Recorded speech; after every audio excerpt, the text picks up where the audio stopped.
নমস্কার বন্ধুরা, আমি সাগর। প্রতিদিনের মতন আজও ছিল একটি অর্ডার। আর যেহেতু অর্ডারটা ছিল ৩টে কাউন্টার থেকে, তো দেরি না করে মালগুলো রেডি করে বেরিয়ে পড়েছিলাম ডেলিভারির উদ্দেশ্যে। প্রথমেই আমি পৌঁছে গেছিলাম তিতলি কৃষি ভাণ্ডার।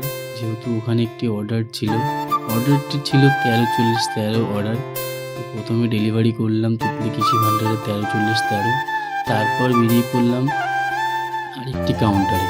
যেহেতু ওখানে ছিল ত্রিশূল নিমখোল অ্যারিজের ১ কেস অর্ডার। দেখতে দেখতে আমি পৌঁছে গেলাম এবং কাউন্টারে ত্রিশূল নিমখোলটা ডেলিভারি করলাম। তারপর আমি বেরিয়ে গেলাম আরেকটি কাউন্টারের উদ্দেশ্যে।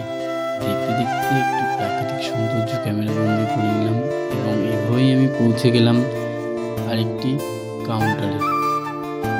যেহেতু সেখানে অর্ডারটি ছিল বরুণ এবং ত্রিশূল নিমখোল, তো সেখানে মালটি ডেলিভারি করলাম। আজকের মতো ভিডিওটা এখানে শেষ করলাম। দেখা হচ্ছে পরের ভিডিওয়ে। Tata, bye bye. এরকম ভিডিও দেখতে অবশ্যই আমাকে ফলো করবেন।